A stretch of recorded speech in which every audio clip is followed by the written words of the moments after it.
নমস্কার, আপনারা দেখছেন ক্রাইম পেশ বেঙ্গল। আমি আপনাদের সাথে কোয়েল সামন্ত। হুগলির তারকেশ্বর নিবাসী শ্রী দেবাশিস মুখোপাধ্যায় ছোটবেলায় বাটি, ঘটি, গ্লাস যা পেতেন তাই বাজাতেন। সেই বাজানোর কায়দা দেখে দেবাশিস বাবুর মা অনুভব করেন এ ছেলেকে প্রায় ভর্তি করা দরকার। ফলে দেবাশিস বাবু হাতে পেয়ে গেলেন তবলা যখন তার বয়স 10 কি 12। তারপর সিঙ্গুরে ওস্তাদ রাজু খাঁয়ের ছাত্র যতীন মালিকের কাছে 5 বছর তবলা রেয়াজ করেন। তারপর একজনের মাধ্যমে তবলার জগতে সেই মহান মানুষ পণ্ডিত অনিন্দ্য চট্টোপাধ্যায়কে গুরু হিসাবে পান। আজ শুনবো তার কথা।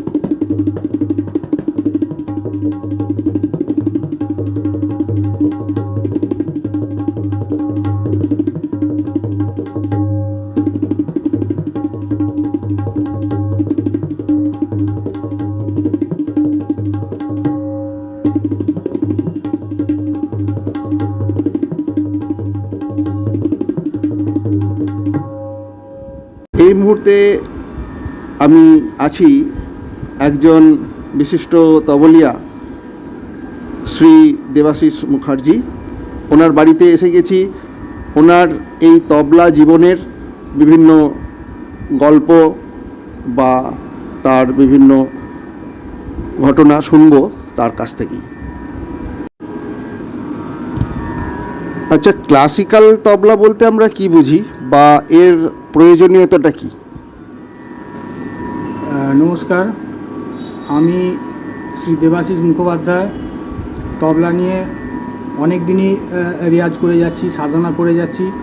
তা আমি ওই প্রশ্নের উত্তর দেওয়ার আগে আমি প্রথমে ক্রাইম প্রেস বেঙ্গল এবং আপনাকে মানে সৌমেন দাস মহাশয়কে আমি কৃতজ্ঞতা জানাচ্ছি যে এই ব্যাপারটার উপরে আলোকপাত করতে আপনি এখানে এসেছেন, তার জন্য আপনাকে ধন্যবাদ। এবার আপনার এই প্রশ্নের উত্তরের দিকে যাব। যে ক্লাসিক্যাল তবলা বলতে যেটা আমাদের ট্র্যাডিশনাল হয়ে আসছে, গুরু পরম্পরায় যে বাদ্য বা যে সমস্ত বোলবাণীগুলো আমাদের ওস্তাদরা বাজিয়ে গেছেন, তার ছাত্ররা বাজিয়েছে, তার ছাত্রের থেকে আমরা পেয়েছি, আমাদের থেকে আবার অন্য একজন ছাত্র পাবে। এই যে গুরু পরম্পরায় যে সমস্ত বোলবাণী, সেই বোলবাণীগুলো বাজানোকেই আমার মতে মনে হয় যে এটাকে ক্লাসিক্যাল তবলা বলা হয়। আর এইটা প্রয়োজনীয়তাটা বলতে গেলে একটা বোঝা যায় যে আমাদের এখানকার দেশে গ্রামের ছেলেরা যারা তবলা বাজায় তাদের কাছে একটা ধারণা প্রচলিত আছে যে একটা তবলা বাজালাম, একটা গানের সঙ্গে বাজাচ্ছি, একটু ধা ধিনা না তিনা একটু বাজিয়ে দিচ্ছি, গানের সঙ্গে সঙ্গত করছি। কিন্তু ওই গানের সঙ্গে সঙ্গতটা করে হয়তো 1 বছর 2 বছর চালানো যাবে, কিন্তু যে কলকাতার দিকে যেসব ICCR বা ITC সঙ্গীত রিসার্চ একাডেমি বা আকাশবাণী বা দূরদর্শন বা বিভিন্ন জায়গায় যেখানে পণ্ডিতরা বসে ওই তবলার বিশ্লেষণ করবেন, সেইখানে গিয়ে তাদের কি বাজাতে হবে, সেই বাজনাটা বাজাতে হবে। শুধু ধাদিনা নাতিনা নয়, ধাদিনা নাতিনার বা 6 মাত্রার তেহাই কি হতে পারে, বা 6 মাত্রার মধ্যে কি কি আমার গত বাজানো যেতে পারে, কি কায়দা বাজানো যেতে পারে, সমস্ত ব্যাপারটাই তার শেখা উচিত। এবং আমি সেই চেষ্টাই করে যাচ্ছি দীর্ঘদিন যাবৎ।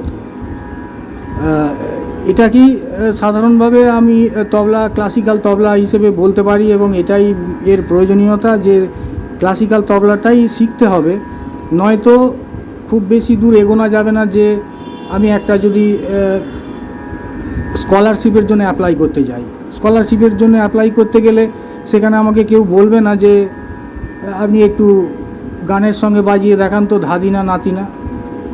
তাকে ওই ক্লাসিক্যাল গুরুমুখী বিদ্যা যেটা, সেই যে গত, সেই যে কায়দা ওস্তাদ আহমেদ জান থিরাকুয়া যে দেখিয়ে গেছেন রাস্তা, সেই রাস্তাতেই আমাদের হাঁটে সেই বাদ্যটাই আমাদেরকে বাজাতে হবে।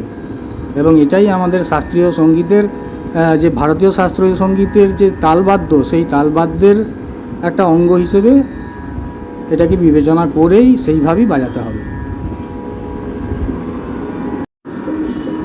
আমরা তো এতদিন তবলা শেখা মানে যে কোনো গান বা যা খুশির সাথে একটা বাজানো বা তালিম দেওয়া, এগুলোকে সব একই ভাবতাম। কিন্তু আপনি একটু অন্যরকম কথা বললেন, বা এই যে বিভিন্ন রকম প্রকার বা ধাদিনা নাতিনা একটা উল্লেখ করলেন, তো অ্যাকচুয়ালি কী শেখা প্রয়োজন বলে আপনি মনে করেন, সেটা যদি আমাদের একটু বাজিয়েও দেখা। গান বাজনার তো একটা ঘরানা বিষয় থাকে, তবলার ক্ষেত্রেও নিশ্চয়ই আছে।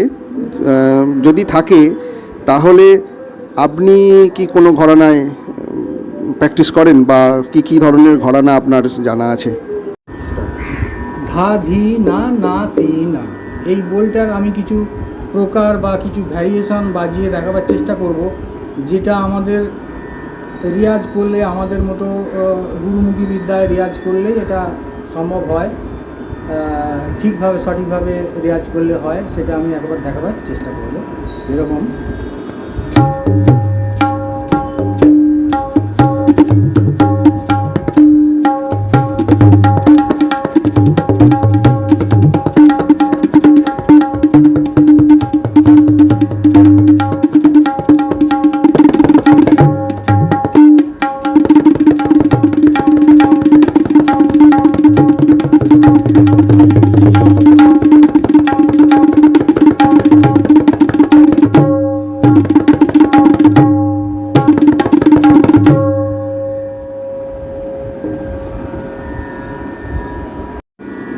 তার মানে এটা সবসময় সত্য নয় যে কোনো শিল্পী বা সাহিত্যিক মানেই তার পরিবার সবসময় তাকে নিয়ে সুখী নয়। একটা ব্যস্ততা থাকেই, সমস্ত সংসারের মানুষদের যেমন কাজকর্ম থাকে, তার বাইরে এই সব প্রোগ্রাম ইত্যাদি, এইটুকু স্যাক্রিফাইস করলেই আমার মনে হয় যে সবসময় এ কথা সত্য নয়। আমরা এতদ অঞ্চলে অনেককেই অনেক কিছু শুরু করতে দেখি, সে তবলা হোক, গান বাজনা হোক, গিটার, ছবি আঁকা, নাচ ইত্যাদি, কিন্তু পরবর্তী সময় দেখা যায় কিছুদিন পরেই সেগুলো প্রায় মুখ থুবড়েই পড়ে। এর কারণ কি? বা যারা শিল্প সাহিত্য ভালোবাসে, গান বাজনার মধ্যে থাকতে চায়, শুরু করার সময় তাদের কোন দিকটা মাথায় রাখা উচিত, বা কিভাবে একজন বুঝবে যে আমার কোথায় শেখা উচিত, এ বিষয়ে যদি আপনি আলোচনা করেন। হ্যাঁ, এই বিষয়ে আমি বলতে পারি যে কোথায় শেখা উচিত খুব জরুরি একটা বিষয়, যে কোথায় শেখা উচিত, কি শেখা উচিত। আমি রবীন্দ্রনাথের কবিতা আমি বইয়েতে পড়েছি, মুখস্থ করতে পারি, কিন্তু রবীন্দ্রনাথের ভাষা আজকে যদি আমি ব্যবহার করি সেটা একটা বেমানান হয়ে যাবে। যদি বঙ্কিমচন্দ্রের ভাষা আমি কোনো আজকের সাহিত্যে ব্যবহার করি যেমন বেমানান হবে, ঠিক সেরকম আজ থেকে 30 বছর 40 বছর আগে আহমেদ জান থিরাকুয়া যে বাজনাটা বাজিয়েছেন সেটা আমরা শুনে মুগ্ধ হতে পারি, কিন্তু সেই বাজনাটা আজকের দিনে অনেক আপডেট হয়ে গেছে। সেই বাজনা কিন্তু আজকে বাজানো চলবে না। সেই 30 বছর 40 বছর 50 বছর আগেকারের বাজনার থেকে আজকের যে বাজনা অনেক বেশি আপডেট হয়েছে, অনেক গবেষণা হয়েছে সেই সব বাজনা নিয়ে, সেই বোল বাণী নিয়ে অনেক গবেষণা হয়েছে এবং এখনও হয়ে চলেছে। তাহলে আপডেট বাজনা কি, এটা কে বলবে? সেই ধরনের একজন গুরু চাই, যারা বলবেন যে এইটা হচ্ছে আজকের দিনের বাজনা। আমরা শুনতেই পারি শান্তাপ্রসাদের বাজনা, আমরা শুনবো, মুখস্থ করব, দেখব, কিন্তু শান্তাপ্রসাদের বাজনা আজকে যদি আমি বাজাতে যাই সেটা বেমানান হয়ে যাবে।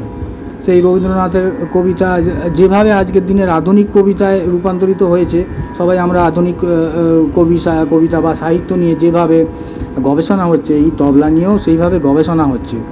সেই জায়গাটায় যেতে হবে যেখানে এই তবলা শাস্ত্রটা নিয়ে গবেষণা হয়। কোনো একটা বোলবাণী শিখে গেছি, অনেক দিন আগে শিখেছে, সেটা আমি আজ সারাদিন বাজিয়ে যাচ্ছি, আমি ভাবছি কি আমি খুব একটা জায়গায় পৌঁছে যেতে পারবো। এটা কিন্তু হবে না। আজকের যে আপডেট বাজনা কি আছে, কে বলবে? সেইটা কি, সেটা আমরা দেখতে পাই যে আমাদের গুরু পণ্ডিত নরেন্দ্র চট্টোপাধ্যায়, উস্তাদ জাকির হোসেন এখন কি বাজাচ্ছেন, এখন ওইটাকে কিভাবে ভাবছেন, ওই কায়দাটাকে সেই 50 বছর আগের কায়দাটা আজকে কিভাবে ভেবেছেন, সেই লাইনে আজকে তবলাটা শিক্ষা করা জরুরি, এবং যেখানে সেখানে নয়, ঠিক জায়গায় যদি তবলাটাকে শেখা যায় এবং সঠিক পদ্ধতিতে শেখা যায়, আমার মনে হয় আমাদের এই গ্রামের ছেলেরাও ওই কলকাতা বা অন্যান্য সারা ভারতবর্ষের ছেলেদের সঙ্গে যে প্রতিযোগিতায় পেরে উঠবে, এটা আমার খুব বলার দরকার ছিল। আপনি প্রশ্নটা করেছেন, আমি বলতে পেরে ভালো লাগছে। আর সমস্ত বিষয়ের জন্যে আমি আরেকবার ক্রাইম প্রেস বেঙ্গল এবং আপনাকে সৌমেন দাস মহাশয়কে আমি একটা ধন্যবাদ জানাই। এই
যেহেতু দিদিকে সামনে পেয়ে গেলাম, মাননীয় শ্রী দেবাশিস মুখার্জির মিসেস, আপনার নাম?